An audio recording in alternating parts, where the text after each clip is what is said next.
Hey, is my shampoo doing a good job? Is there any snowflakes here? Okay. Well, welcome back to episode number 24 here at the Twang Table for all you plank talkers out there and telecasting wielding tool owners. I'm here with Mr. Pete Adams, who hails from the Berkshires, and pedal steel is part of the Twang apparatuses, and I'd like to just share some information with you with the master, Mr. Pete Adams. So, Pete, the pedal steel, the Emmons pedal steel. When did you first come in contact with music, and what led you to the pedal steel? I played in bands through high school, guitar. Yep. Liked all that kind of music that had steel in it. What year did you start? 68. So was it mainly country/country rock? No, it was rock and roll. Rock and roll. A couple artists. And I always leaned towards like Poco and Buffalo Springfield, bands like that had a country sound. Yeah. Flying Burrito Brothers.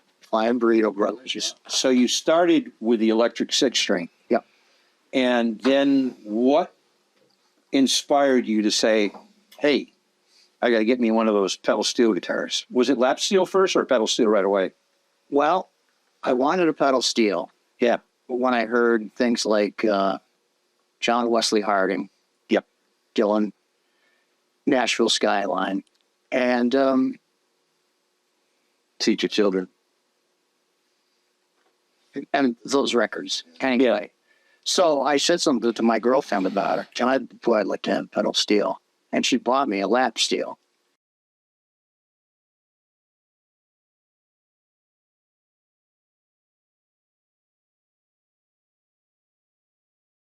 Yeah.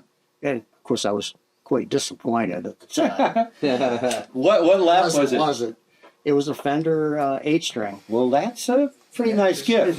It was an excellent gift. Yeah, you still have that? I still have it. Oh, well, we'll feature a picture of that too in here. Yep. And so I started with that, playing with some country guys around. And this was like 73.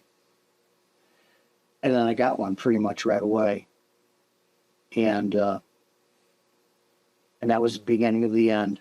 The beginning of the end. And how did you finesse yourself and evolve? Did you study with any local musician? Did you take any lessons?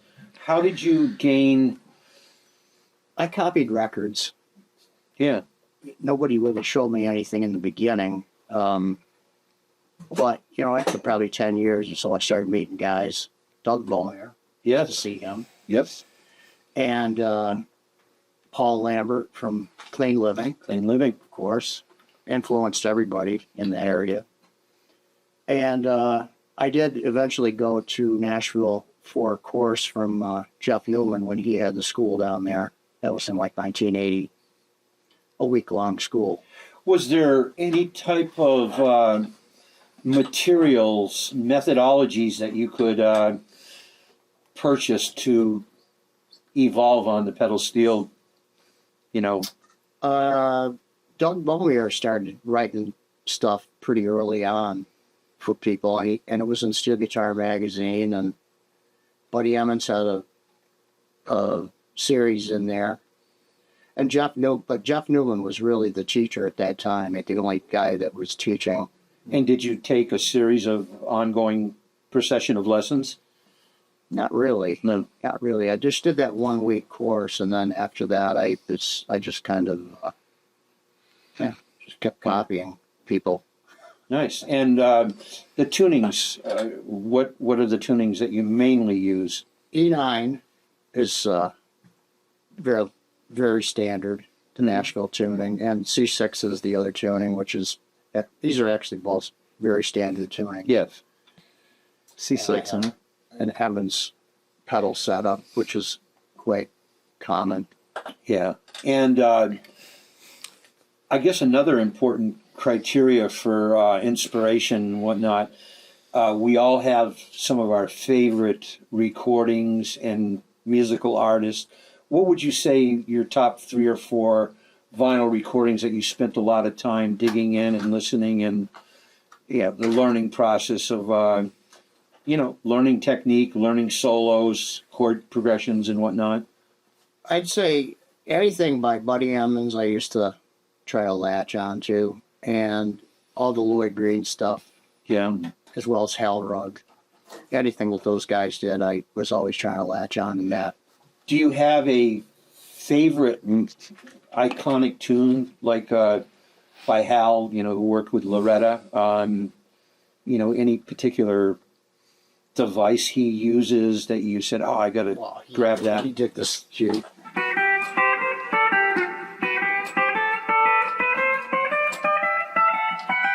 Yeah.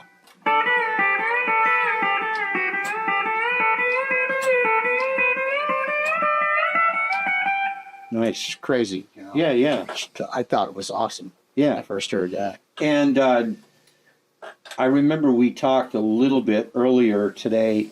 You were familiar with Danny Gatton and Redneck Jazz. Yeah. And did you ever explore in your playing volley of playing with different people, playing any of the jazz standards, 251 stuff, and all that kind of thing? A little bit, but Yeah. I'm no jazz player really. Yeah, yeah, yeah. Yeah. Interesting. I dabble in it. Yes. Yeah.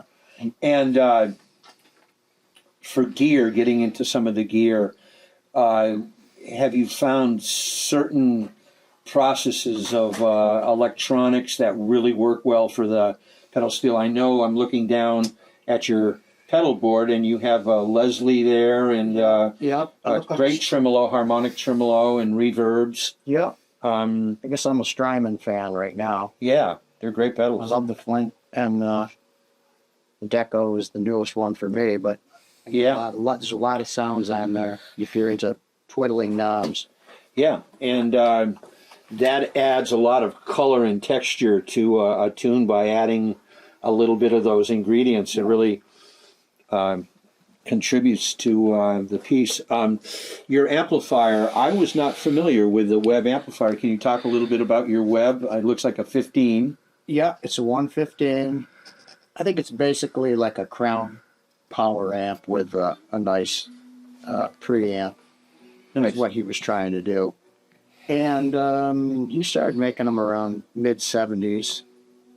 And he's not around anymore, and that company's not around. So Where were they out of? Antioch, California. Okay. Yeah, I've never seen one or heard of one, but that doesn't mean anything. And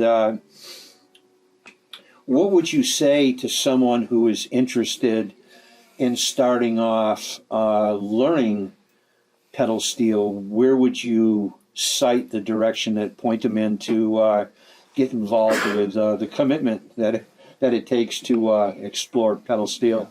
Save your money. Save you one. Go to the bank. Probably a good reply, good honest reply. And yeah, so you've been playing now for quite a few, Since around 73. 73 steady on, and you've been able to work Yep. throughout the whole New England and beyond, I imagine, Yep. quite frequently. I kept working. Yeah, and I remember talking to you a short while ago. You had something like 10, 12 gigs in the month of December, just back ago. Yep. Yeah, very, very nice. The ones that didn't get canceled from weather. Yeah. Yeah. And locally, I would imagine that regionally you've done some CD work as a session player and Yep. all that kind of stuff. Yep. People come out and hear you play with someone and say, "Hey, can you come and Yeah.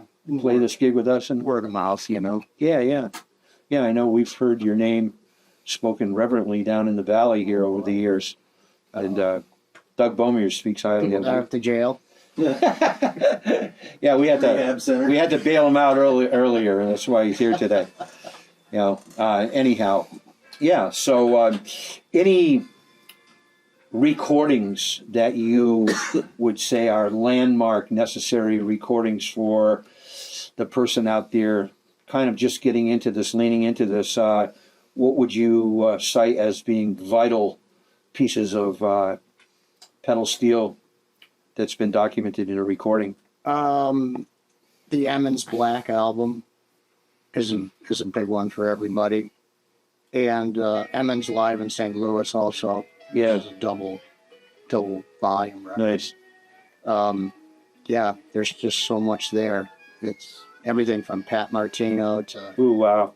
to Mansion on the Hill, you know. Yeah, yeah.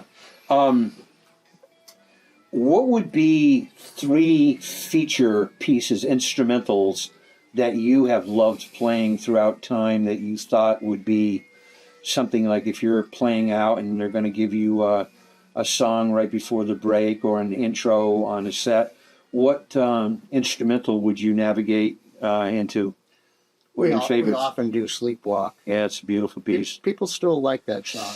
Yeah, isn't that considered sort of the, what do they call it? In Italy, it's like it's sold so well in Italy, it's like, I don't know what they call it. It's very, very big over there. Yeah. Of course, the Santos and Johnny were Italian. Yeah, Yeah, right. out of Brooklyn. And, yeah. I think Santos moved to Italy. Yeah, I think, yes. Yeah. Yeah. What do they call that? Like the Star Spangled Banner or Novelty tune? no? There's a What is there's a name for it, but I can't think. But I remember seeing an interview with them, and it sold incredibly well over there. Sleepwalk, and of course, there's many wonderful versions of it. Danny Gatton's got a great version. Yeah.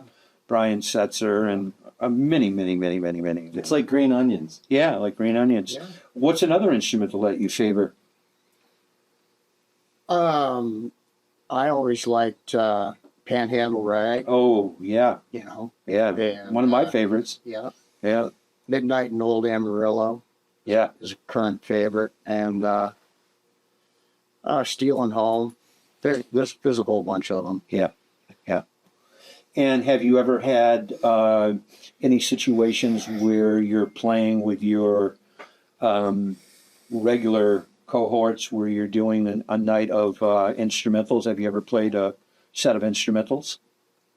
We will soon because I got a record coming out. Oh, nice. Well, I'm glad that you mentioned that. When will that be landing? Probably in a month or so. Nice. Yeah. Bobby Sweet and I did a record. It's all instrumentals. I mean, Yeah. just wanted to do that. Yeah. Can you talk a little bit about Bobby Sweet? Well, I've been playing with him since around 1990. Yeah. And over the years, you know, we just worked up some twin stuff and decided we better put it down before we can't play it anymore. Yeah. Well, that's a thing that we all run into at one order or another. And today you're here at the Lithia Studios Yes. here in Goshen, and working with great bass player, composer, songwriter, lyricist, magician, actor, Dadaist, performance artist, etc., shaman, and Turn on the Green smoke. Thumb. And so anyhow, working on a project that's kind of outside of the landscape. Yeah. And we're having a blast here, learning some new maneuvers. Yes. Yeah. So, well, I really thank you on this, Pete. I'm glad to have catch up with you here and have you on as part of the gist of the Twing Table series. My pleasure. Let's get going. Thank you so much, Nice sir. talking to you, Mark. Yeah, you too, man. Thank you. We're rolling. Well, hello there. This is your plank talking DJ, Telly Twing, at WTWANG Radio here today. And I got some exciting news for y'all. Mr. Pete Adams, one of the great legends of the Berkshires, with his fellows, Mr. Bobby Sweet, Dan Broad on the bass. I'm not sure who the drummer is. I should be reprimanded for that. But they're coming out with their new CD.